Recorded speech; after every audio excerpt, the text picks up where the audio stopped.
Kalau diperturutkan keinginan saya maunya balas dendam, tidur sampai pagi. Tapi keinginan Allah, saya mesti bangun untuk sholat subuh. Saat itu ada dua keinginan, keinginan Allah dengan keinginan saya. Siapakah yang mesti dikalahkan? Ada orang selalu mengalahkan keinginannya, tapi ada orang, ya kita harus adil Pak Ustaz, sekali-sekali Allah juga mesti mengalah.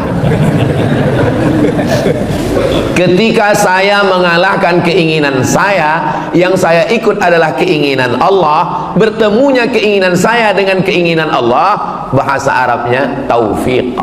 Makanya selalu diucapkan, semoga kita semuanya mendapat taufik. Lalu semua orang mengatakan alhamdulillah, ibu-ibu mengatakan alhamdulillah. Ada satu ibu diam aja, ditanya sama temannya, tadi saat semua bilang semoga dapat taufik, kamu kok diam aja? Saya sudah dapat gitu. Rupanya nama suaminya Pak Taufik. Di antara doa Nabi SAW, Allahumma barik li ummati fi bukuriha, berikan berkah pada umatku siapa yang paling awal bangun paginya. Jadi siapa yang paling awal, dialah yang paling banyak dapat keberkahan. Mudah-mudahan kita termasuk dalam golongan itu. Setelah itu kita melangkah ke masjid. Langkah pertama menghapus dosa, langkah kedua mengangkat derajat. Maka tadi kita pun sampai ke masjid, lalu kita melaksanakan idza dakhala ahadukumul masjidah, kalau kamu masuk masjid fala yajlis, jangan duduk hatta yusalli raka'ataini, sampai salat 2 rakaat, salat sunat tahiyatul masjid. Setiap kening yang kita tempelkan ke lantai-lantai masjid itu nanti akan menjadi saksi di hadapan Allah Subhanahu wa taala. Man shalla subha fi jama'atin, siapa yang salat subuh berjamaah, kana fi zimmatillah, maka dia dalam perlindungan Allah. Insyaallah kita hari ini semua dalam lindungan Allah Subhanahu wa taala. Man shalla subha fi jama'atin, siapa yang salat subuh berjamaah, faka'annama shallal laila kullah, dia dapat pahala seperti salat sepanjang malam. Man shalla subha fi jama'atin, siapa yang salat subuh berjamaah, summa qa'ada yadhkurullah, lalu dia duduk berzikir mengingat Allah, tidak keluar masjid, hatta tatlu asy-syamsu, sampai terbit matahari. Terbit matahari ini, subuh ini di Semarang jam 5:11. Ustaz tahu dari mana? Saya nanya google.com. Tidak boleh sholat saat terbit matahari, saat tergelincir matahari, saat tenggelam matahari, karena itu disebut dengan waktu qarnai syaitan, 2 tanduk setan. Saat matahari terbit, datang setan menghampiri, nah, jadi waktu tanduk setan. Sampai qaida ramhin, setinggi tombak. Menurut ilmu astronomi, setinggi tombak itu 12 menit. Jadi 5:11 tambah 5:12 tambah 12 menit, lebih kurang 5:25, kita sudah lewat waktu terlarang, sudah boleh sholat sunat isyraq 2 rakaat. Sholat subuh berjamaah, duduk berzikir mengingat Allah sampai terbit matahari, lewatkan 12 menit, sholat sunat isyraq 2 rakaat, faka'annama kanat lahu ka ajri hajjatin wa umrah, dapat pahala seperti haji dan umrah. Jadi kita insyaallah subuh ini dapat pahala haji dan umrah. Hadisnya ada dalam Sunan At-Tirmidzi, status hadisnya hadisun hasan, tidak ada ikhtilaf antar ulama tentang mengamalkan hadis hasan. Lalu kemudian kita melaksanakannya sendiri-sendiri, tidak berjamaah. Nanti ketika bapak ibu sholat sunat isyraq 2 rakaat, saat semuanya sholat, disitulah saya izin pulang. Mudah-mudahan amal kita ini diridhai Allah Subhanahu wa taala. Allahu nurus samawati wal ard, Allah cahaya langit dan bumi. Mathalu nurihi kamishkatin fiha misbah, seperti dinding yang dilobangi, lalu di lubang itu ada cahaya. Tempat meletakkan lampu zaman dulu, sebelum ada lampu gantung, maka dinding ini dilobangi, miskat namanya, diletakkan cahaya, lampu di sana. Al misbahu fi zujajah, lampunya itu di dalam kaca. Az-zujajatu ka'annahu kaukabun durriyun, seperti bintang yang bercahaya. Yuqadu min syajaratin, cahayanya itu dari kayu, dan kayunya itu yudhi, cahaya la syarqiyah wala gharbiyah, cahayanya rata, tidak timur tidak ke barat, sampai memenuhi semuanya.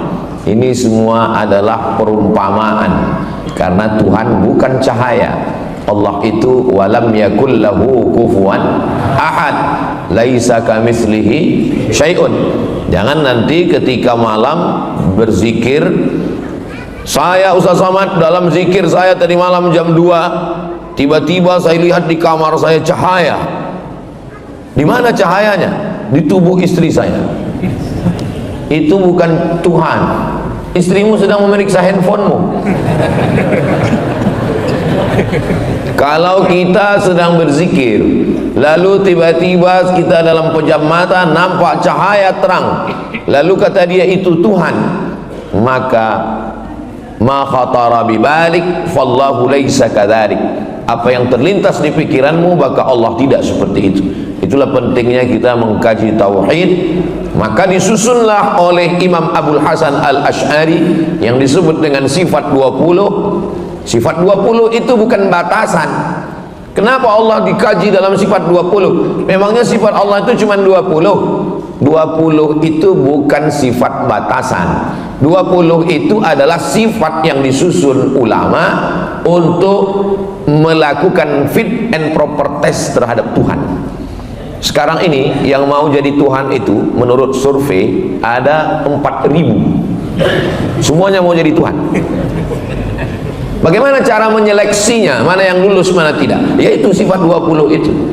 Jadi kalau ada orang mengaku melihat Tuhan, Tuhannya itu kata dia cahaya terang benderang dia lihat tadi malam, dan cahaya itu berkata, jangan sholat lagi karena kau sudah kuangkat menjadi wali.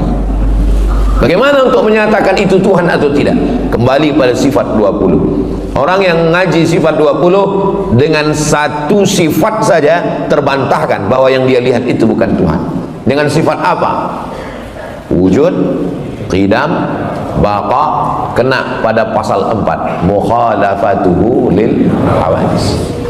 Mukhalafatuhu lil hawadis. Dia tidak sama dengan makhluk, sedangkan cahaya adalah makhluk. Maka siapapun apapun yang sama dengan makhluk, maka dia bukan Allah SWT. Itu maka masjid-masjid kalau bisa minimal buat kajiannya 3. Pertama kajian tauhid, kedua kajian fikih, ketiga kajian akhlak. Yang lain-lain itu tambahan. Dalam sepekan tauhid sifat 20. Kitab yang paling tipis matan Aqidatul Awam, syarahnya Jala'ul Afham, syarah Aqidatul Awam yang ditulis oleh Syekh Sayyid Muhammad bin Alawi Al-Hasani Al-Maliki. Ketika beliau mengajar itu lalu disusun oleh murid beliau Kiai Ihya. Maka kitab itu bagus sekali, dari Jawa Timur, murid Sayyid Muhammad Alawi. Kalau mau di pondok-pondok dulu kami membaca, disusun oleh Imam, kitab namanya Ad-Dasuqi ala Ummil Barahin. Al-Azhar pun mengkaji itu.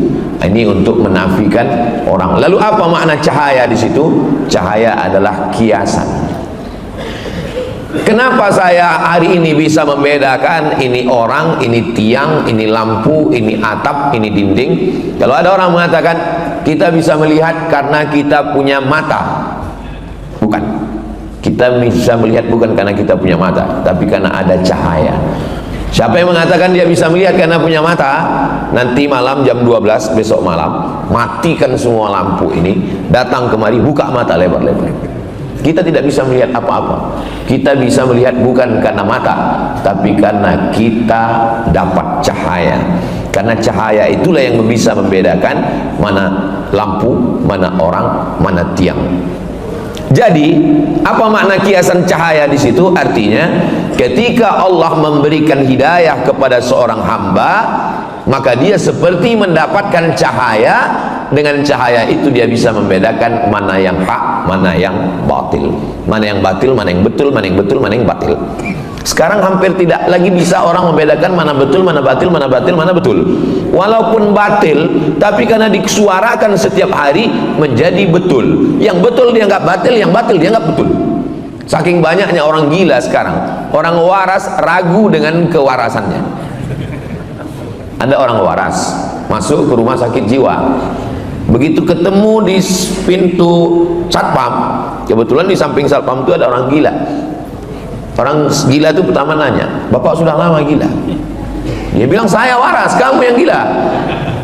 Sampai ke dalam, lewat di lapangan, ketemu ramai orang gila, tepuk tangan. Orang gila, orang gila. Saya yang waras, kamu yang gila, kata orang waras. Sampai ke dalam, ketemu lagi sama orang gila, minta sebatang rokok. Dia bilang, orang gila punya mancis nggak?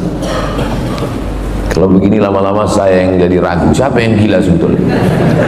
Saking banyaknya orang gila, orang waras, ragu dengan kewarasannya. Maka kalau orang sudah punya kebenaran, kebenaran itu seperti cahaya yang datang dari Allah Subhanahu wa taala, bisa membedakan antara hak dan batil. Maka Nabi Muhammad SAW itu diperumpamakan seperti cahaya. Mana Nabi Muhammad diumpamakan seperti cahaya? Tala'al badru alaina. Badar itu bulan yang bulat purnama. Kalau bulan yang masih kecil, bulan sabit, itu namanya hilal. Kalau bulan yang sudah bulat, namanya badar. Dua-duanya sudah jadi nama orang Indonesia, Pak Hilal dan Pak Badar. Itu perumpamaan. Kenapa? Karena bulan itu terang di tengah malam yang gelap. Ketika malam gelap, musyrik, kafir, jahiliyah, Abu Jahal, Abu Lahab, datanglah Badar. Makanya seorang munsyid yang melantunkan nasyid dari Mesir, Syekh Atif, melantunkan dengan Qamarun yang diviralkan bersama Habib Umar. Saat ada Habib Umar, beliau berdiri melantunkan Qamarun, Qamarun, Qamarun sidnan Nabi, Qamarun. Qamarun, bulan. Bulan adalah cahaya. Kenapa bukan matahari? Kenapa Nabi Muhammad itu diumpamakan seperti bulan? Kenapa bukan matahari? Karena bulan menerima pantulan cahaya. Nabi Muhammad bukan sumber cahaya. Sumber cahaya adalah Allah Subhanahu wa taala, dan bulan menerima pantulan cahaya, dialah yang menerangi kegelapan. Itu pun makna kiasan. Karena kalau kita katakan Nabi Muhammad itu bulan, berarti Allah itu matahari. Kita nyembah matahari. Apa beda kita dengan Jepang? Nanti kita di akhirat disatukan sama orang Jepang, kan sama-sama nyembah matahari. Wasyamsu wal qamaru, sedangkan bulan dan matahari, matahari dan bulan adalah sama-sama ciptaan Allah Subhanahu wa taala. Fa bi ayyi ala'i rabbikuma tukadziban. Jadi kalau begitu Allah itu laisa kamitslihi syai'un. Dia bukan apa-apa, dia bukan apapun, tak bisa diserupakan dengan apapun. Lalu perumpamaan-perumpamaan itu untuk mendekatkan kita mudah, litakribil fahmi, supaya mudah memahaminya. Jadi ketika seorang dikatakan bisa menjelaskan sesuatu yang tidak jelas, Ustaz sudah mengeluarkan kami minaz zulumati ilan nur, dari kegelapan kepada yang terang benderang. Kalau cahayanya karena listrik, dia akan mati, apalagi token habis paket. Kalau cahayanya karena lampu, dia akan kering. Tapi kalau cahaya itu datang dari Allah, Allah itu sifatnya qadim, wujud qidam, tidak berawal. Ada orang mengaku Tuhan, saya Tuhan, kata dia, sedangkan dia dilahirkan, berarti dia tidak Tuhan, karena Tuhan itu qadim, tidak berawal. Lalu kemudian dia mati, Sai Baba mati, dia dipertuhankan, berarti dia tidak Tuhan. Kenapa? Baqa berakhir, baqa kekal, tidak berakhir. Wujud, qidam, baqa, mukhalafatuhu lil hawadis, qiyamuhu bi nafsihi. Nah, jadi mengkaji tauhid adalah untuk mengeliminasi semua yang bukan Tuhan, yang tidak layak, sampai pada puncaknya kita bertauhid la ilaha illallah. Lalu kemudian ketika Imam Al-Ghazali mampu mengalahkan keinginan dirinya, saya maunya subuh ini tidur sampai jam 8 karena hari libur, mau balas dendam Senin, Selasa, Rabu, Kamis, Jumat. Kapan lagi menikmati hidup? Hidup hanya sekali, tidurlah sepuas hati. Tapi Allah mau saya bangun jam 4 untuk persiapan mandi, sholat sunat wudhu, sholat sunat taubat, sholat sunat tahajud, sholat sunat hajat, sholat sunat witir, nunggu azan subuh. Kalau diperturutkan keinginan saya, saya maunya balas dendam, tidur sampai pagi. Tapi keinginan Allah, saya mesti bangun untuk sholat subuh. Saat itu ada dua keinginan, keinginan Allah dengan keinginan saya. Siapakah yang mesti dikalahkan? Ada orang selalu mengalahkan keinginannya, tapi ada orang, ya kita harus adil Pak Ustaz, sekali-sekali Allah juga mesti mengalah. Ketika saya mengalahkan keinginan saya, yang saya ikut adalah keinginan Allah, bertemunya keinginan saya dengan keinginan Allah, bahasa Arabnya taufik. Makanya selalu diucapkan, semoga kita semuanya mendapat taufik. Lalu semua orang mengatakan alhamdulillah, ibu-ibu mengatakan alhamdulillah. Ada satu ibu diam aja, ditanya sama temannya, tadi saat semua bilang semoga dapat taufik, kamu kok diam aja? Saya sudah dapat gitu. Rupanya nama suaminya Pak Taufik. Mohon maaf Pak Taufik, yang terus. Taufik artinya mampu mengalahkan keinginan sendiri, ikut keinginan Allah dalam segala hal. Saya maunya makan banyak, Allah tidak mau makan banyak. Kamu jangan makan banyak, kata Allah. Kulu, makanlah. Washrabu, minumlah. Wala tusrifu, jangan makan banyak. Ketika saya mampu mengalahkan nafsu makan saya dengan ikut keinginan Allah, saat itu sedang mendapatkan taufik. Alhamdulillah, subuh ini sudah mendapatkan taufik. Kenapa? Saya kalahkan keinginan saya, lalu saya ikut keinginan Allah. Nanti pas makan, saya kalahkan keinginan saya ikut kemauan Allah. Alhamdulillah. Pas menikah, maunya yang matanya biru, rambutnya rambut jagung, tinggi semampai. Tapi kata Allah bukan itu. Wala amatum musyrikatun khairun, budak hitam hamba sahaya lebih baik min musyrikatin, daripada yang cantik tapi dia musyrik, mempersekutukan Allah. Walau a'jabatskum, walaupun dia mengagumkan bagi kamu. Di saat itu saya melawan hawa nafsu saya. Kalau saya turutkan hawa nafsu saya turutkan yang ini. Tapi kalau saya kalahkan, berarti dapat taufik. Sudah 3 kali dapat taufik. Saat bangun tidur dapat taufik, saat makan dapat taufik, saat ingin menikah dapat taufik. Kemudian saat memilih pemimpin, begitu juga. Saya maunya yang ngasih saya sembako, yang ngasih serangan pajar. Tapi menurut Allah itu adalah la'ana Rasulullah SAW ar-rashi wal murtashi, orang yang menyogok, yang menerima sogok dilaknat. Laknat artinya ba'idun anir rahmah, jauh dari rahmat Allah. Lalu kemudian la tattakhidul kafirin, dalam ayat lain la tattakhidul yahuda wan nasara awliya, jangan kau angkat orang-orang yang tidak mempertuhankan Allah, mempersekutukan Allah, menjadi orang yang memikul tanggung jawabmu, yang ngurus lampu jalanmu, yang mengurus APBD APBN-mu. Aulia min dunillah. Di saat itu sedang bertarung keinginan saya, apakah saya ikut keinginan Allah atau ingin ikut hawa nafsu saya. Maka dalam segala hal kita mesti menghilangkan ini. Itulah mengapa disebut kita selalu semoga mendapatkan taufik. Kenapa taufik lebih didahulukan daripada hidayah? Billahi taufik wal hidayah. Wassalamualaikum. Belum penutupan.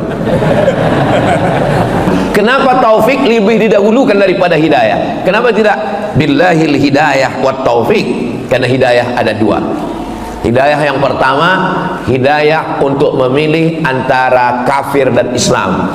Lalu kenapa kita minta hidayah? Ihdinas siratal mustaqim, ihdinas siratal mustaqim. Semoga dapat hidayah. Kita kan sudah Islam.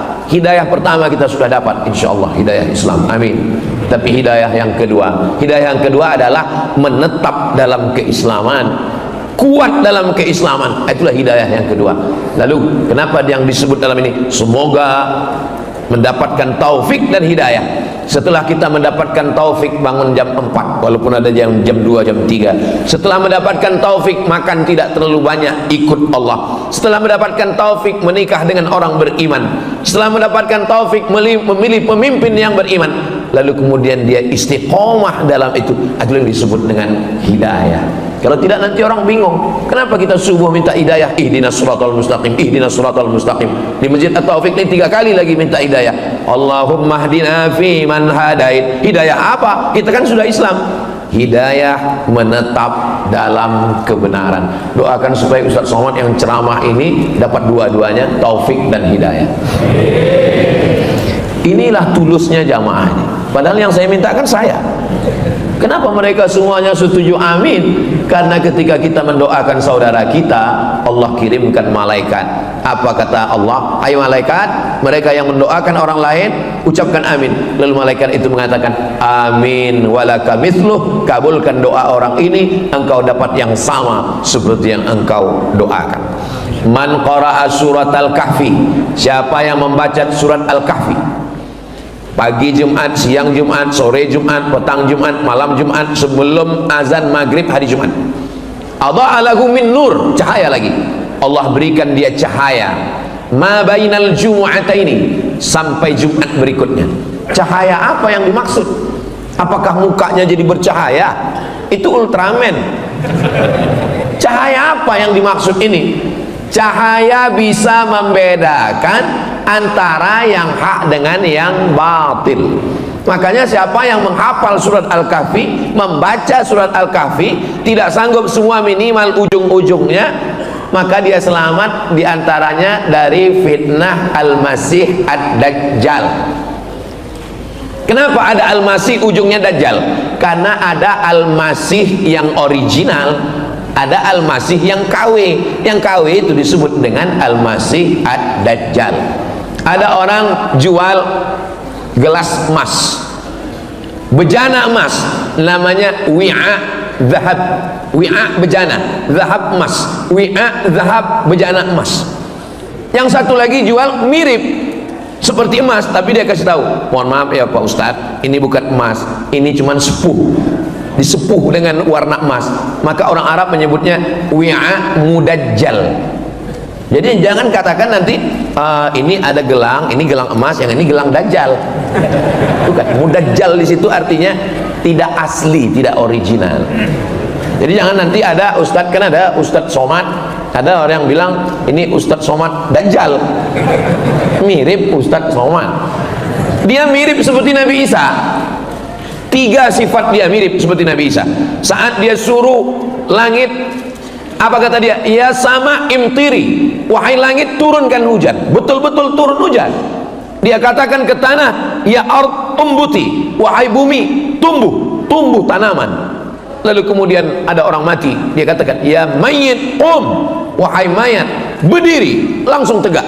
Lalu semua orang mengatakan dialah Al-Masih, padahal dia Al-Masih Dajjal, dia bukan Al-Masih yang asli. Makanya sebelum salam tadi kita minta, Allahumma inni a'udzubika min adzabi jahannam wa min adzabil qabri wa min fitnatil mahya wal mamat wa min syarri fitnatil masihid dajjal. Sekarang Al-Masih Ad-Dajjal itu belum datang. Yang datang-datang itu sekarang baru Al-Masih Ad-Dajjal KW 99. Itu aja banyak yang tertipu orang. Bagaimana kalau yang Al-Masih Ad-Dajjalnya itu betul-betul datang? Nauzubillah. Mudah-mudahan kita terpelihara, terjaga. Kalau bisa sebelum dia datang kita udah mati duluan. Ini banyak orang yang nantang-nantang, mana Dajjal itu mana? Malah ada yang ngejek-ngejek. Ustaz katanya manusia bisa ke bulan, bisa ke planet. Terus nanti kalau semua pindah ke Mars, Dajjal di sini kecewa dong. Ada tuh saya tonton di video. Jadi sekarang orang jadikan agama ini sebagai lucu-lucuan. Sampai masanya nanti dia datang yang benar-benar serius baru dia tahu. Saudaraku yang dimuliakan Allah Subhanahu wa taala, maka cahaya ketika kita bisa mengalahkan hawa nafsu. Di zaman Umar bin Khattab ada seorang laki-laki yang bisa tahu apa yang niat tamunya datang. Tamunya datang, dia kasih tahu, kamu pasti mau melakukan ini. Lalu kemudian datang Umar bin Khattab. Kata dia, Umar bin Khattab, kamu datang pasti mau membunuh saya. Kata Umar bin Khattab, kamu tahu dari mana? Kamu masuk Islam, kata Umar bin Khattab. Kata dia, tunggu 3 hari. Karena memang dalam Islam tunggu 3 hari. Lalu kemudian setelah 3 hari dia datang kepada Umar, dia katakan, asyhadu an la ilaha illallah wa asyhadu anna Muhammadar Rasulullah. Riwayat ini diceritakan oleh Syekh Ali Jum'ah. Ketika ditanya kepada dia, kenapa kamu bersyahadat setelah 3 hari? Karena saya selalu melawan hawa nafsu saya. Kalau nafsu saya mengatakan makan, saya nggak makan. Kalau nafsu saya mengatakan pergi, saya tidak pergi. Kalau nafsu saya mengatakan perang, saya tidak perang. Apapun yang dikatakan hawa nafsu saya lawan. Akhirnya saya bisa melihat sesuatu yang tidak dilihat manusia. Ini jawaban kenapa pendeta-pendeta yang tidak makan, tidak minum, tidak menikah, firasatnya tajam. Kenapa? Karena siapapun yang melawan hawa nafsunya, firasatnya akan tajam, bisa melihat sesuatu yang tidak dilihat manusia biasa. Itu terjadi pada Umar bin Khattab. Lalu kemudian ditanya ke dia, kenapa kamu masuk Islam? Karena hawa nafsu saya mengatakan jangan masuk Islam. Lalu saya lawan, asyhadu an la ilaha illallah wa asyhadu anna muhammadan rasulullah. Jadi kalau ada di antara kita ini bercita-cita, cita-citanya nggak terlalu tinggi, cuman ingin tahu tamunya mau apa, udah aja, nggak usah makan, nggak usah minum, tapi kue yang udah dapat boleh dimakan. Jangan gara-gara ini Ustaz ini kayaknya nyindir, jangan. Tapi kalau mau tahu tamunya mau apa, jangan dulu, tahan dulu. Apapun yang bisikan hawa nafsu jangan. Seandainya Ustaz Abdul Somad dikasih Allah kemampuan untuk tahu hati orang, tahu niat tamu mau apa, Ustaz mau atau enggak? Saya enggak mau. Kenapa? Karena dengan tahunya saya niat tamu itu, saya lah jadi enggak tulus. Saya jadi tahu tamu ini mau minta endorse mobil kada misalnya. Lebih baik saya enggak tahu niat tamu itu apa, sehingga saya bisa kasih dia minum, saya bisa ngobrol dengan nyantai, lebih baik. Makanya sebagian wali-wali Allah yang melawan hawa nafsunya, lalu disingkapkan Allah rahasia. Disingkapkan itu namanya kasyaf. Kasyaf artinya tirai yang tersingkap. Begitu tersingkap dia jadi tahu, langsung dia lawan hawa nafsunya yang katanya jangan makan, dia langsung makan. Supaya apa? Supaya tertutup kembali. Lebih baik tertutup daripada nampak. Ini banyak orang sekarang sengaja nggak makan, nggak minum, nggak tidur, nggak nikah. Supaya apa? Supaya tahu apa yang terjadi. Itu bukan puncak ilmu dalam Islam. Puncak ilmu adalah mendapatkan cahaya sehingga bisa membedakan mana yang hak, mana batil, mana betul, mana batil, mana benar, mana salah. Mudah-mudahan kita mendapatkan kebenaran itu insya Allah. Imam Abu Hamid Al-Ghazali yang menulis kitab Ihya Ulumuddin 4 jilid, dia jabatan tertingginya rektor, diangkat oleh Sultan Nizamul Mulk di Universitas An-Nizamiyah. Ngomongnya berkarisma, kalau dia jalan 70.000 orang menyertainya. Dia sampai kepada puncak keilmuan. Yang paling hebat zaman itu adalah filsafat. Dia bantah filsafat. Judul bukunya Tahafud Al-Falasifah. Setelah itu baru datang Imam Ibn Rushd membantah tahafud at-tahafud. Waktu itu Imam Al-Ghazali sudah meninggal dunia. Imam Al-Ghazali digelar dengan Hujjatul Islam, berbantah dengan siapapun dia menang. Sampai akhirnya suatu hari dia melihat ada tongkat yang bengkok di tepi sungai. Ada tongkat kayu, dia lihat bengkok. Ternyata setelah ditarik lurus. Kalau kita ambil kayu tongkat, kita tusukkan ke tepi sungai, lalu kita lihat itu kan bengkok. Tapi pas kita tarik lurus. Dia sudah mulai tidak percaya dengan mata. Berarti mata tertipu. Mata yang melihat ini menipu. Apalagi zaman sekarang, dilihat dari jauh putih, rupanya skincare. Mohon maaf ibu, saya kira nggak ada ibu-ibu. Jadi mata ternyata menipu. Telinga juga begitu. Kita dengar lagu, enak sekali. Begitu dihilangkan sound musiknya, dihilangkan, hancur babak belur. Telinga menipu, tertipu. Mata tertipu. Kalau begitu saya tinggalkan semua yang menipu ini. Imam Abu Hamid Al-Ghazali meninggalkan jabatan rektor, meninggalkan popularitas, 70.000 follower dia tinggalkan. Akhirnya dia berkhalwat. Khalwat artinya bersunyi-sunyi dengan Allah Subhanahu wa taala di menara Masjid Jami' Umawi, sampai sudut itu disebut dengan Zawiyah Al-Ghazali, pojok Imam Al-Ghazali. Lalu berapa lama dia di sana? 11 tahun. Setelah itu dia sampai kepada level yang tertinggi disebut dengan ma'rifah. Ma'rifah artinya puncak ilmu pengetahuan. Lalu orang bertanya kepada dia, kamu sudah sampai kepada ma'rifah Al-Ghazali? Ya. Apa al-ma'rifah itu? Imam Al-Ghazali mengatakan, nurun yaqdhifullahu fi qalbi abdi, cahaya yang ditembakkan ke hati seorang hamba. Hanya sampai itu saja, cahaya yang ditembakkan ke dalam hati seorang hamba. Dengan cahaya itu bisa membedakan mana yang hak, mana yang batil. Sekarang yang disebut dengan kebenaran itu apa? Kebenaran itu kalau dilakukan oleh tokoh terkenal, walaupun salah berarti benar. Kebenaran itu apa? Kebenaran itu kalau dilakukan semua orang, semua yang viral benar, walaupun salah. Orang tidak lagi dapat cahaya. Makanya di antara doa tahajud, Allahumma ja'al fi qalbi nura, wa fi sam'i nura, wa fi basari nura, wa an yamini nura, wa an yasari nura, wa min amami nura, wa min khalfi nura, wa min fawqi nura. Bunyi, matahari sudah terbit. Setiap bunyi terbit matahari, setiap bunyi terbit matahari, setiap bunyi terbit matahari. Suatu hari dia nggak bunyi, matahari terbit, baterainya habis. Orang sudah terjebak pada hukum sesuatu terjadi sesuatu. Kalau sudah begini, padahal itu belum tentu benar. Itu hanya kebenaran yang diciptakan oleh manusia. Kalau dia bunyi, berarti terbit matahari. Gimana kalau dia tidak bunyi? Matahari tetap terbit. Jangan terjebak pada hukum yang dibuat oleh manusia. Maka kita minta cahaya dari Allah, nurun, cahaya yang ditembakkan ke dalam hati seorang hamba, sehingga dengan itu saya bisa mengetahui mana yang benar, mana yang salah. Membaca surat Al-Kahfi supaya ingin dapat cahaya, doa tahajud supaya dapat cahaya, berzikir supaya dapat cahaya.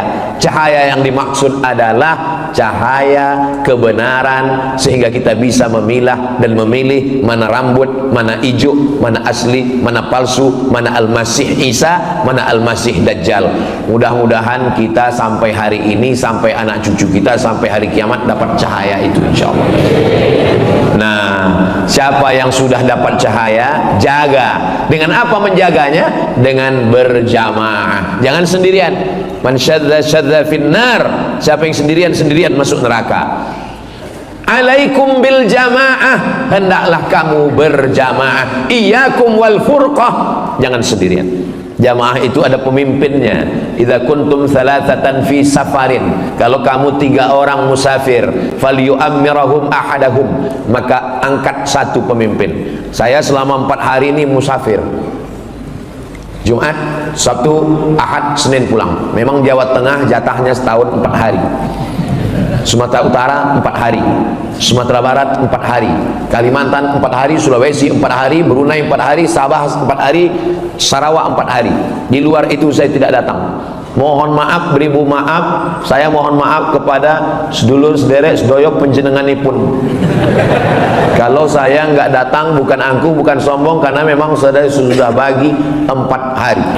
Nah, selama 4 hari ini siapa imamnya? Siapa pemimpin saya? Pemimpin saya adalah Ustadz Yunus. Makanya ketika ketemu dengan Habib tadi malam, Ustadz Somad nanti mau ke Solo, iya, mampir ke pondok ya. Mohon maaf Habib, saya koordinasi dulu dengan imam saya. Kenapa? Karena saya dalam perjalanan ini saya nggak tahu di mana Solo, di mana Karanganyar, di mana Semarang, di mana Kudus. Maka saya berikan kepada yang tahu. Fas'alu ahla dzikri in kuntum la ta'lamun. Tanya pemimpinmu kalau kamu tidak tahu. Maka angkat dia menjadi pemimpin, tunjukkan mana tempat-tempatnya. Setelah itu sami'na wa ata'na. Ju'ilal imamu liyutamma bih. Imam itu diangkat untuk diikuti, bukan untuk dilawan. Maka apapun yang dilakukan imam, ikut. Imamnya ruku, melu wae, wis. Imamnya sujud, ikut saja. Imamnya angkat tangan, ikut angkat tangan. Allahumma hdina fi man hadait, amin. Wa afina fi man afait, amin. Wa tawallana fi man tawallait, amin. Wa barik lana fi ma a'tait, amin. Wa qina bi rahmatika syarra ma qadait, amin. Karena yang paling enak itu ikut imam. Ngapain kita ngelawan imam? Imam ruku, kita ruku. Imam sujud, kita sujud. Imam baca kunut, kita baca kunut. Imam kentut, yang batal imamnya, kita enggak. Apa standarnya? Standar kita ikut imam selama imam itu ikut Allah dan ikut Rasulullah Sallallahu Alaihi Wasallam. Imam yang kentut wajib diganti dengan imam yang baru. Mohon maaf imam, jangan tersinggung. Yang saya maksud imam ini bukan imam yang lain. Saudaraku yang dimuliakan Allah Subhanahu wa taala, maka datang seorang laki-laki bertanya, "Saya ini mazhabnya Syafi'i." Ya, mazhab Imam Syafi'i, mazhab salaf. Karena Imam Syafi'i meninggal 204 dan dia satu dari imam mazhab yang tepat. Nomor 2 imam pertama Hanafi, nomor 2 Maliki, nomor 3 Syafi'i. Enggak masalah. Imam Syafi'i, iya. Tapi saya beberapa pendapat ikut Imam Hambali. Imam Hambali juga nggak masalah. Imam Hambali imam yang keempat, muridnya Imam Syafi'i. Tapi Imam Hambali dengan Imam Syafi'i beberapa perbedaan. Di antara perbedaan mereka tentang kunut subuh. Imam Syafi'i berkunut subuh, Imam Hambali tidak kunut subuh. Dulu kelahi antara pengikut Imam Syafi'i dengan Imam Hambali. Sekarang alhamdulillah sudah nggak kelahi lagi karena sama-sama nggak sholat subuh. Datang satu pengikut Imam Hambali, saya ini ikut Imam Hambali. Ya, saya nggak kunut subuh. Iya, karena Imam Hambali tidak kunut subuh. Bagaimana kalau saya pulang kampung, ternyata di masjid itu yang jadi imamnya adalah mazhab Syafi'i. Kata Imam Hambali, kalau dia baca doa kunut, angkat tanganmu dan ucapkan amin. Paling enak ngikut imam. Sekarang banyak makmum nggak ikut imam. Imam mengangkat tangan, Allahumma hadina fi man hadait. Halo. Imam Hambali sendiri mengikut Imam Syafi'i. Apakah hanya karena berbeda mazhab lalu kelahi? Coba baca dalam manaqib Imam Hambali, Imam Ahmad bin Hanbal, meninggal tahun 241, makamnya di Baghdad. Apa kata Imam Ahmad bin Hanbal? Da'autu lisyafi'i fi salati arba'ina sanah. Saya mendoakan Imam Syafi'i dalam solat saya 40 tahun. Dalam solat, bukan di luar solat, bukan setelah solat. Dalam solat saya doakan Imam Syafi'i. Bunyi doanya, Rabbil firli wali walidayya wali Muhammad bin Idris Asy-Syafi'i. Padahal mereka berbeda. Saya tidak minta bapak ibu doakan saya 40 tahun, tidak 4 tahun, tidak 4 bulan, tidak 4 hari, tidak 4 kali, sekali pun jadilah. Rabbil firli wali walidayya wali Abdus Somad. Ampunkan aku, ampunkan kedua orang tuaku, ampunkan Ustaz Abdul Somad. Sekali bisa, alhamdulillah. Sekali nggak bisa. Ini Semarang ini dekat laut kan? Saudara yang dimuliakan Allah Subhanahu wa taala, maka berbeda mazhab, selama ada dalilnya ikutilah. Ulama besar Saudi Arabia namanya Syekh Ibnu Utsaimin. Lalu ditanya sama jamaahnya, Syekh Ibnu Utsaimin, ya, apa hukumnya membacakan Yasin pada orang yang sakratul maut? Kata Syekh Ibnu Utsaimin, ada hadis bunyinya, inna likulli syai'in qalban, segala sesuatu punya hati, wa qalbul Qur'an Yasin, hatinya Al-Qur'an adalah Yasin. Iqra'uha ala mautakum, bacakan kepada orang yang meninggal. Ulama yang mengatakan hadis ini sahih, maka dia bacakan, maka perbuatannya itu sunnah, karena menurut dia ini hadisnya sahih. Orang yang tidak mengakui hadis ini, dia mengatakan perbuatan itu bid'ah. Artinya apa? Satu perbuatan bisa sunnah menurut sebagian orang, bisa bid'ah menurut sebagian orang. Tidak sepakat orang. Jadi kalau saya ditanya, menurut Ustaz Somad, membacakan surat Yasin untuk orang meninggal itu apa? Menurut saya sunnah, karena saya mengikut ulama yang mensahihkan hadis itu. Tapi menurut teman saya itu bid'ah. Iya bid'ah menurut dia. Dia tidak bisa bid'ahkan saya. Karena kalau dia katakan Abdul Somad kau pelaku bid'ah, bid'ah berarti dolalah, dolalah berarti finnar. Itu sama artinya dia mengatakan kau Abdul Somad masuk neraka, nerakaku bukan nerakamu. Bagi engkau aku bid'ah, tapi tidak. Ada hal-hal yang kita sepakat. Kalau kita tidak sepakat dengan sesuatu, maka itu disebut dengan khilafiyah. Ini perbedaan mazhab, tapi sholat subuhnya wajib. Masalah kunutnya khilafiyah, masalah usollinya khilafiyah, masalah zikir setelah sholat menurut mazhab Hambali jahar, subhanallah subhanallah subhanallah. Menurut mazhab Syafi'i jahar untuk ngajar makmum. Kalau makmumnya sudah paham, sir. Ustaz Somad kalau jadi imam zikirnya jahar apa sir? Saya jahar. Kenapa jahar? Karena makmum saya 3. Yang pertama mu'allaf yang baru masuk Islam, dia nggak tahu bacaannya. Yang kedua anak kecil yang datang, anak kecil. Setelah pulang nanti dia ditanya sama ibunya, tadi zikirnya apa nak? Nah, dia nggak dengar. Kalau dia dengar pasti dia jawab subhanallah subhanallah subhanallah. Anak, masya Allah. Yang ketiga, dia bukan anak kecil, dia juga bukan mu'alaf, tapi subuh inilah subuh pertama kali dia sholat, dan dia nggak tahu bacaannya. Maka saya jaharkan itu untuk mengajar makmum. Makmum kan udah tahu Pak Ustadz. Sebelum angkat takbiratul ihram, apa kata imam? Sawus sufuf, luruskan saf. Apakah ada orang Islam yang nggak tahu? Semua orang Islam sudah tahu. Saya belum pernah sholat lalu imamnya ngomong, mohon maaf jamaah, saya nggak perlu meluruskan saf, kan udah tahu semua kan? Kenapa diulang-ulang terus? Sawwus sufuf, karena itu sunnah. Fa inna taswiyatas sufuf min tamamis shalah. Selesai itu tadi imam berdoa, saya ikut aminkan. Sekarang banyak orang tidak mau lagi mengaminkan doa imam. Pas ditanya, kamu kok nggak ngaminkan? Alah, doa yang lamanya belum makbul Pak Ustaz. Kamu kenapa nggak ikut baca doa sama imam? Kami beda visi misi Pak Ustaz. Imamnya minta hujan, saya jual es krim. Yang kita mintakan itu bukan hujannya, rahmatnya. Rahmat yang diturunkan Allah Subhanahu wa taala. Kenapa Ustaz ikut amin dengan imam tadi? Sebab kata Nabi, ad-da'i wal mu'amminu fil ajri sawa. Yang berdoa dengan yang mengaminkan pahalanya podo, sami mawon. Maka imam membaca doa, saya ikut aminkan. Apa susahnya bilang amin? Amin. Oh, saya lupa. Tadi yang baca doa saya. Diminta imam. Enggak mungkin saya tolak. Nggak mungkin ketika saya disuruh baca imam tadi berani nyuruh-nyuruh saya. Enggak, saya taat sama imam. Imam bilang baca, siap imam. Saya baca doa. Lalu kemudian setelah itu kenapa kali kita zikir asmaul husna? Itu pun sunnah. Walillahil asmaul husna. Allah punya nama yang baik-baik. Fad'uhu biha.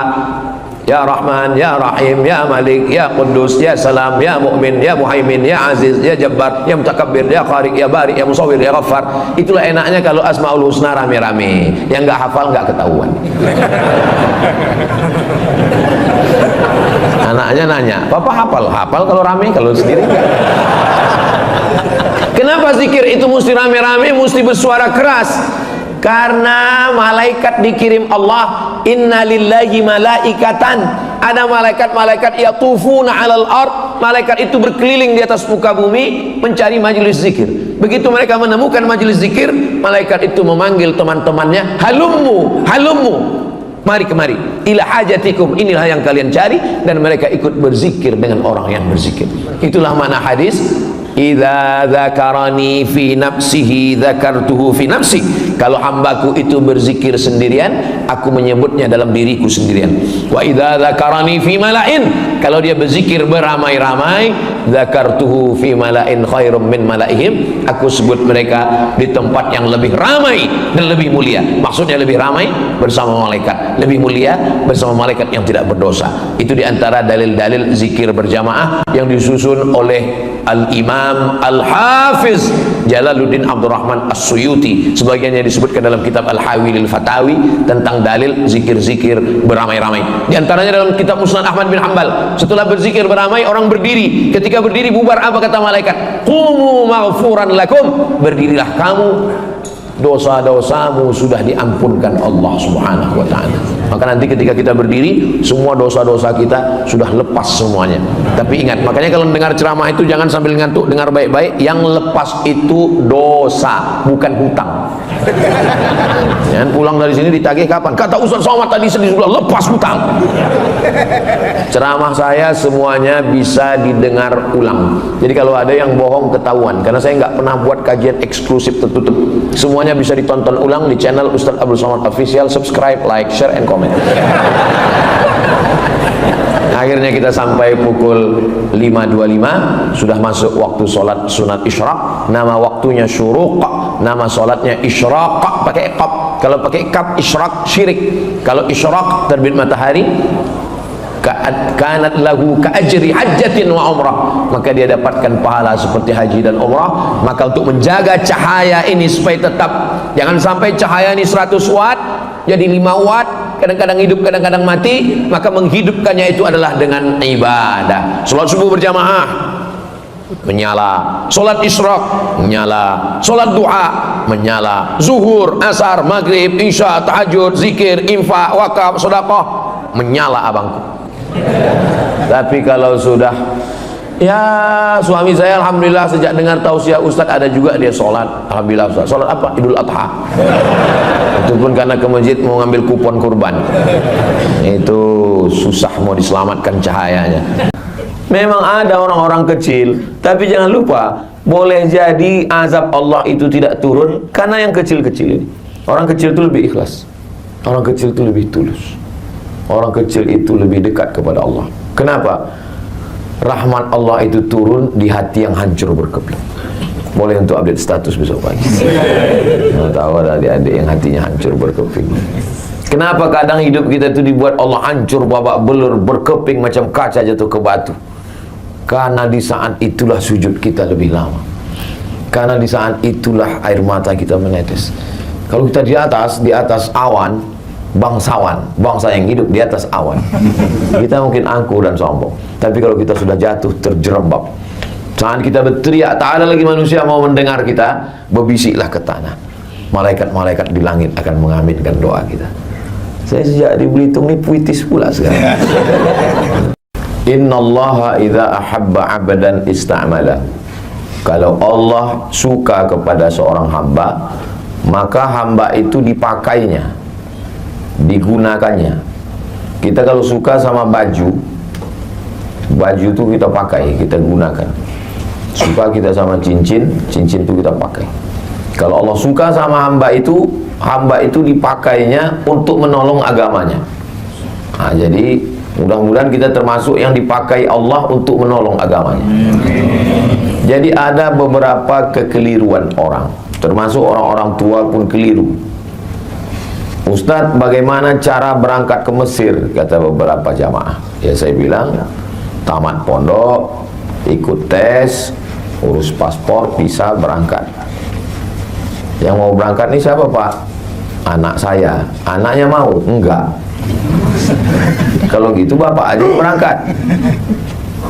Jadi banyak orang tua menganggap menolong agama ini mesti jadi ustadz tamat Al-Azhar Mesir. Padahal kalau anaknya tidak punya kemampuan, dia tidak akan pulang menolong agama. Justru pulang itu dia tidak jadi Nabi Musa, dia jadi Fir'aun. Kalau tak percaya sama saya, tanya sama Ustaz Iskandar. Jadi pakailah apapun yang sudah ditempatkan Allah kita di dunia ini, pakai dia untuk menolong agama Allah. Buktinya tadi malam acara besar bisa terwujud itu bukan karena Ustaz Abdul Somad, tapi karena orang-orang yang dipakai Allah dengan jabatannya masing-masing. Nah, jadi disitulah nampak hebatnya kalau kita berjamaah bersama-sama. Jadi saya sudah berjanji lama dengan saya, Ustadz Kemas Ali, Habib Mahdi, dengan Pak, saya selalu lupa nama Pak Gubernur 2017-2022 Pak Rizaldi. Kami berjanji di tepi pantai, di tepi atas hotel melihat ke bawah laut, nanti kita sama Habib Mahdi. Ya, tapi kalau tidak bersama-sama kita tak terwujud. Maka dalam ayat yang saya baca di rakaat pertama tadi, wa'tasimu bihablillahi jami'an, bersama-samalah kamu dalam agama Allah ini jami'an. Tapi di ujungnya tidak koma, sebelum wakaf ada koma, belum titik. Wala tafarraqu, jangan berpecah belah. Kenapa? Karena bersatu dalam acara itu susah, menyatukan orang itu susah. Tapi yang lebih susah lagi adalah setelah bersatu tetap menjaga persatuan. Nah, itu lebih susah karena ada gesekan-gesekan. Pepatah orang Melayu mengatakan telur ayam disangka lagi bersentuh, apalagi hati manusia. Hati manusia itu bergeser. Makanya saya seringkali mengatakan alat telekomunikasi sekarang canggih, tapi justru alat itulah yang merusak hati kita. Berapa banyak persaudaraan kita rusak gara-gara grup WhatsApp. Kenapa? Karena kata-kata itu tidak ada intonasinya. Entah dia mengamuk, entah dia memuji, kita tak tahu. Kata-kata itu tidak bisa membedakan teks dengan konteks. Jadi kalau kita tulis satu kata, setiap orang punya interpretasi yang berbeda dengan kata itu. Berapa banyak orang di grup itu sepertinya garang harimau yang akan menerkam. Pas kita jumpa macam kucing kena hujan. Jadi memang menyatukan manusia ini berbeda. Di mana kita bisa ketemu? Kita bertemu pada satu titik. Titiknya namanya mukhlishina lahuddin, ikhlas. Kalau semuanya karena Allah, maka tidak akan lelah. Lelahku lillah. Boleh untuk ditulis untuk baju kaos. Tapi jangan dibawa sholat tarawih. Jadi tengok orang di belakang senyum dia. Kalau kita sudah disatukan Allah dalam agama ini, maka dengan segalanya, Pak PJ dengan kekuasaannya, Ustadz dengan ilmunya, Ada hamba Allah yang dulu pernah mengurus grup band jadi mengurus ustaz. Tak boleh sebut nama, menjaga kode etik. Itu kan mirip-mirip semua. Ngurus pentas, ngurus sound, ngurus pengawalan, ngurus ketertiban penonton. Bedanya yang dulu penonton sekarang disebut jamaah. Yang dulu yang tampil itu membawakan lagu-lagu setan, sekarang membawakan sholawat, tausiah. Itu aja, tapi entertainnya sama. Ilmunya itulah yang dibawa menolong agama ini. Jadi kalau ada orang-orang yang dulu punya kemampuan show, entertain, lalu kemudian setelah dia taubat ditinggalkannya semua. Dulu abang bisa ngurus-ngurus acara nih, itu dunia jahiliyah udah saya tinggalkan Pak Ustaz. Oh, tidak ditinggalkan. Makanya kata Nabi, khiyarukum fil jahiliyah khiyarukum fil Islam. Kalau dulu di zaman jahiliyahnya dia adalah orang terjahat, maka setelah dia masuk Islam dia berubah jadi orang baik, tapi dunia itu tak dia tinggalkan. Contoh Khalid bin Walid. Ketika perang Uhud, Khalid bin Walid lah yang menyerang Nabi di bukit Uhud itu. Ini bukit Jabal Rumat, bukit pemanah. Kata Nabi, ku tinggalkan 70 pemanah di atas, aku turun ke bawah. Nanti kalau kalian lihat saya menang, kalian jangan turun. Kalau kalian lihat saya kalah, kalian pun jangan turun. Kalian konsen di atas. Saya setelah pakai cincin satam ini mau begini aja tangan.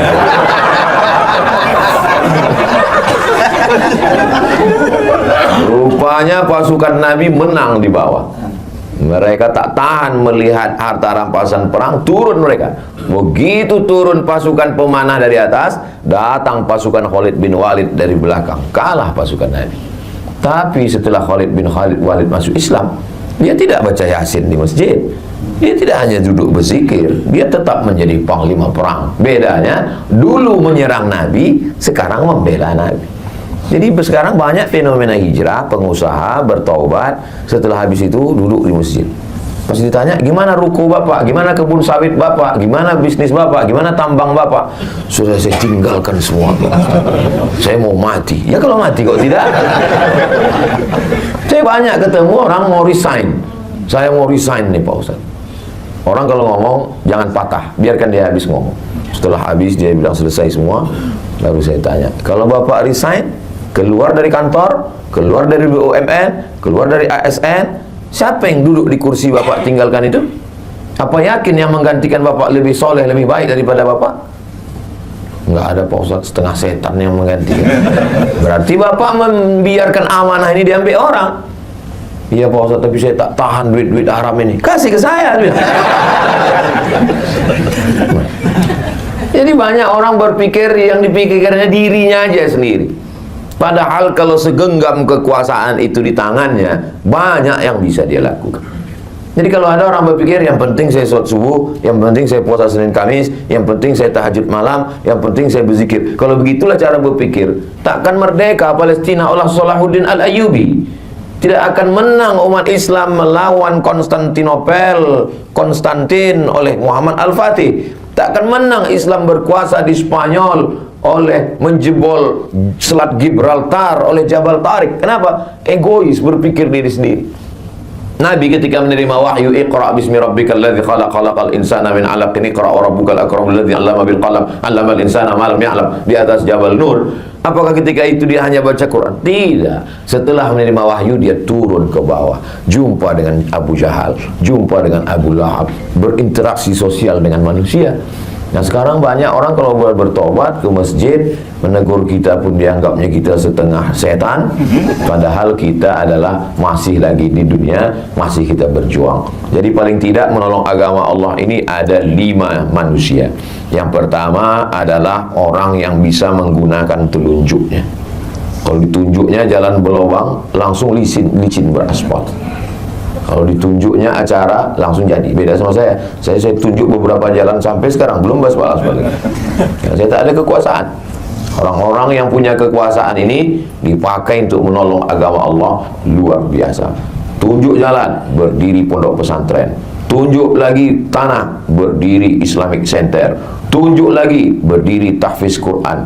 Tunjuk lagi, keluar perda, perbuk, pergub, madrasah diniyah.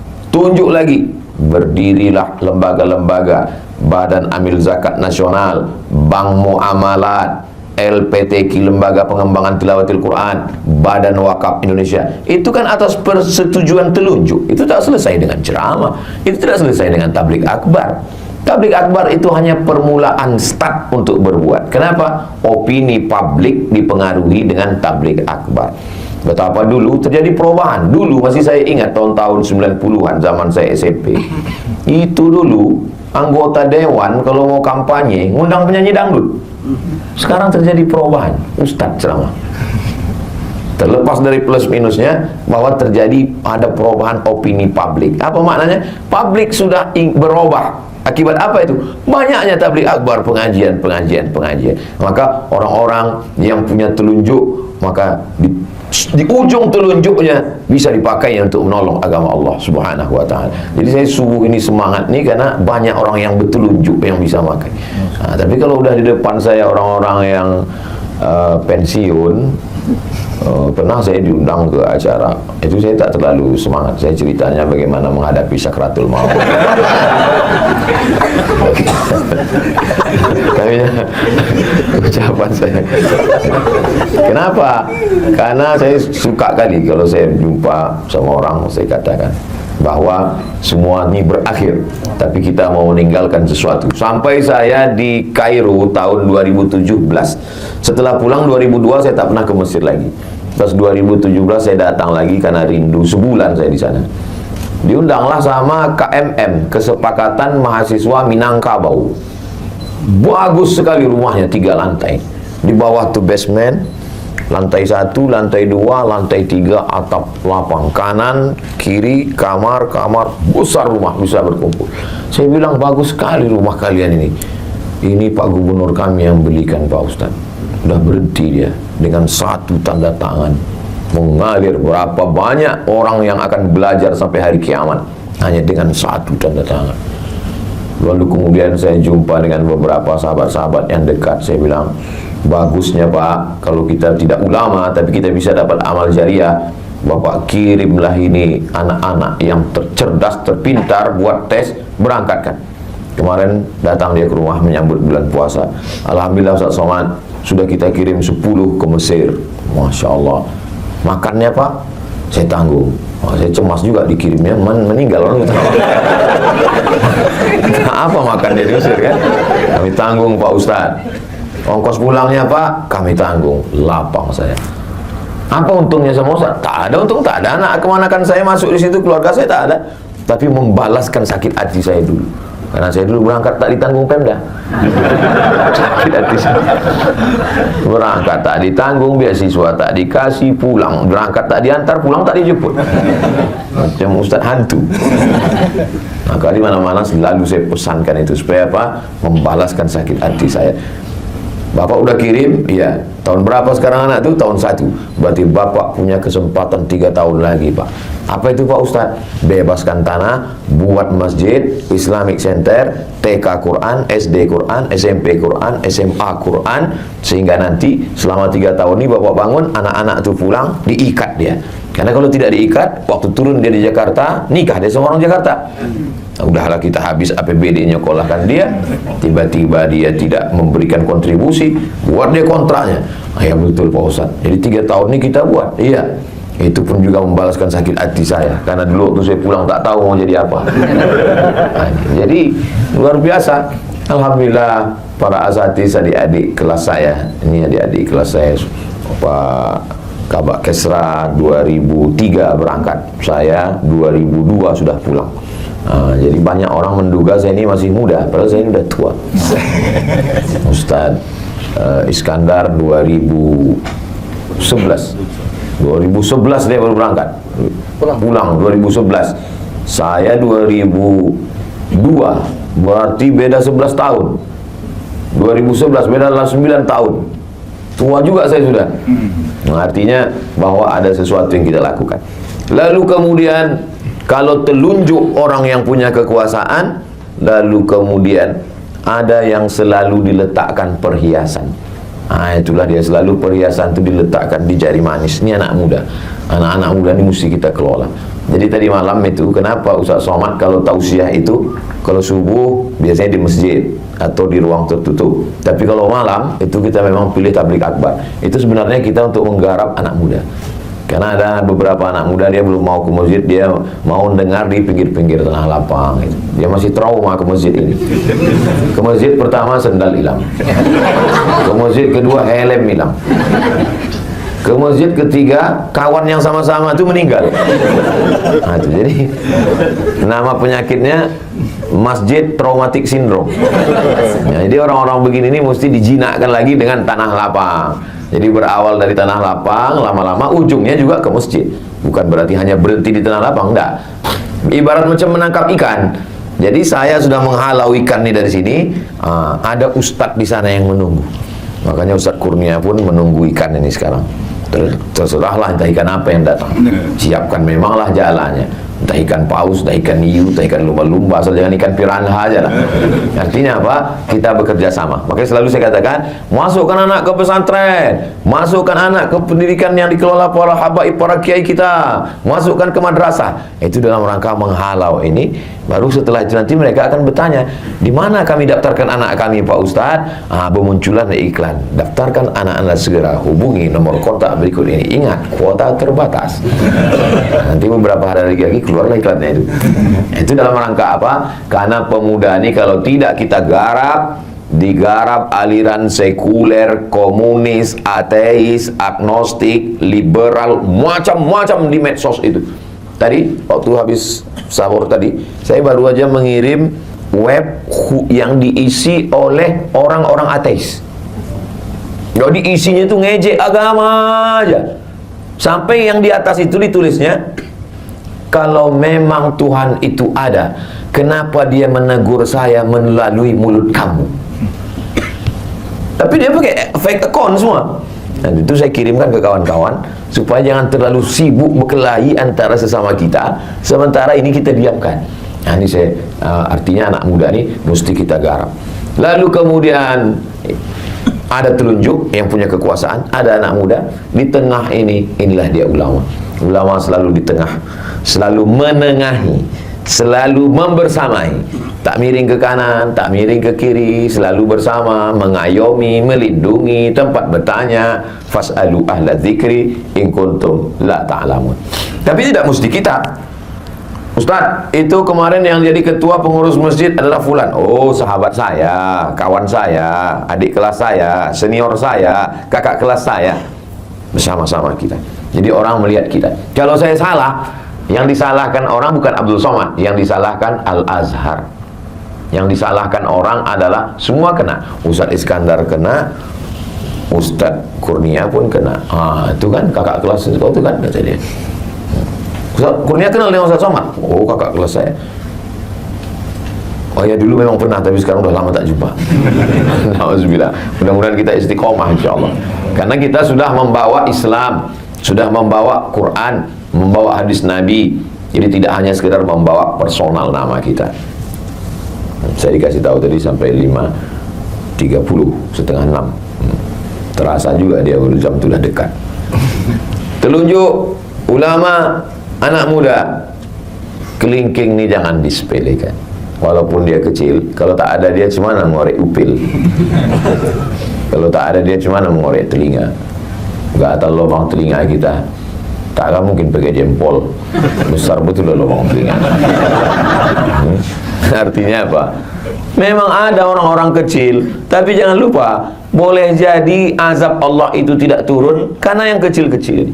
Orang kecil itu lebih ikhlas, orang kecil itu lebih tulus, orang kecil itu lebih dekat kepada Allah. Kenapa? Rahmat Allah itu turun di hati yang hancur berkeping. Boleh untuk update status besok pagi. Tahu ada adik-adik yang hatinya hancur berkeping. Kenapa kadang hidup kita itu dibuat Allah hancur babak belur, berkeping macam kaca jatuh ke batu? Karena di saat itulah sujud kita lebih lama. Karena di saat itulah air mata kita menetes. Kalau kita di atas awan, bangsawan, bangsa yang hidup di atas awan, kita mungkin angkuh dan sombong. Tapi kalau kita sudah jatuh terjerembab, saat kita berteriak tak ada lagi manusia mau mendengar kita, berbisiklah ke tanah. malaikat-malaikat di langit akan mengaminkan doa kita. Saya sejak di Belitung ini puitis pula sekarang. Nah, maka orang-orang kecil sepele ini jangan disia-siakan. Masya Allah, tabarakallah. Kemarin Ustadz kita berbuka bersama 16.000 porsi. Terbayanglah itu berapa duit. Dari mana itu datang? Bahkan sampai ada LSM yang mempertanyakan ini datang dari mana. Tapi panitia kita luar biasa. Kalau abang mau nambah duitnya silakan datang. Dan mantap. Gak perlu marah-marah, gak perlu ngamuk-ngamuk. Kenapa tanya-tanya? Iya, tak perlu. Ini dari mana duitnya? Kalau mau nambah silakan datang. Kalau nggak mau nambah, ya paling tidak jangan nambah beban. Kan sedap. Lebih baik lembut tapi mengena. Untuk apa keras tak kena? Begitulah. Dari mana jawaban-jawaban lembut itu datang? Dari Allah. Allah kirimkan ke hati dan pikiran orang beriman supaya orang tak tersinggung, tapi mengena dalam hati sampai mati dia ingat itu. Akan datang kalau ada acara tabligh akbar lagi, mau menelpon, kena lagi nanti gitu. Begitulah Allah SWT cara melindungi. Kadang kita tak pernah terpikirkan sesuatu, tapi Allah yang membisikkan. Kalau bisikan datang dari malaikat yang dikirim oleh Allah, ilham namanya. Kalau bisikan yang datang dari setan, waswasah namanya. Lil insani lammatani, manusia itu punya bisikan.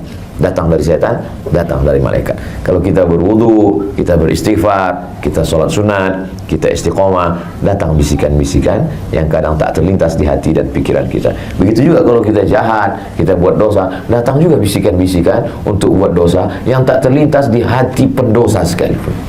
Ada aja ide-idemu untuk buat dosa itu yang tak terpikirkan orang. Jadi kalau Bapak Ibu melihat ada orang, heran, dia kalau mau buat dosa ini ada aja idenya Pak Ustaz. Berarti memang kawan-kawan setan. Satu geng dia. Yang punya telunjuk sudah, yang penengah sudah, anak muda sudah, orang kecil sudah. Ada orang-orang yang perlu selalu diberikan pujian. Wah, ini mak-mak garis keras. Mereka ini gerakannya luar biasa, selalu siap. Ibu bawa makanan, siapkan jamaah, siap katanya. Tapi mesti sering, mesti dikasih sering, dikasih gini. Mantap. Support luar biasa. Perempuan itu dia ingin mendengarkan kata-kata pujian. Makanya Nabi menggunakan itu. Apa kata Nabi kepada Sayyidatuna Aisyah? Ya Humaira, wahai engkau yang kulitnya putih, kalau kena cahaya matahari kemerah-merahan. Jadi terngiang itu di telinga. Boleh Pak Ustaz, istri saya panggil wahai orang yang kulitnya putih, kena cahaya mati, cahaya matahari kemerah. Apa pula salahnya? Pulang dari sini nanti panggil ya Humaira. Jangan pula terlalu jujur. Terlalu jujur balik ya Hajar Aswad. Ngamuk lah dia. Jadi kita memang harus selalu memberikan kata-kata yang baik, mengangkat hati, perasaan, mensupport, memberikan. Kita pun terasa itu. Kadang ada orang-orang, tapi jangan terlalu berlebihan. Dia macam garam juga itu. Kalau pas dia penempatan garamnya itu pas dia enak. Tapi kalau terlalu berlebihan, asam naik, apa kita pusing kepala kita mendengar pujian-pujian. Makanya kata Nabi, kalau orang terlampau memuji, ambillah pasir dan hembuskan ke wajahnya. Jadi kita pun siapkan, letakkan pasir. Kalau ada orang terlampau pujian, kenapa Bapak gini kan banyak kali bercerita. Saya mohon maaf, duduk di atas ini bukan kemauan saya. Ustaz Kurnia yang ngasih kursi. Begitulah sibuknya kemarin orang mencari kursi, saya dikasih pula kursi. Kenapa saya dudukkan di sini? Biar sejajar sama kamera. Ini saya jelaskan supaya jangan ada dusta di antara kita. Nah, setelah pertemuan ini kita tidak berpisah, karena kita akan selalu bersama dalam doa. Mudah-mudahan Allah menjaga bapak-bapak ini semua. Allah menjaga Belitung, Allah menjaga saudara-saudara kita sebangsa setanah air. Dijadikan Allah negeri ini baldatun thayyibatun wa rabbun ghafur. Keluarga kita sakinah mawaddah warahmah, anak-anak kita soleh dan solehah, istiqomah kita sampai mati dalam la ilaha illallah. Ala hazihi niyah, untuk niat yang baik ini. Al-Fatihah.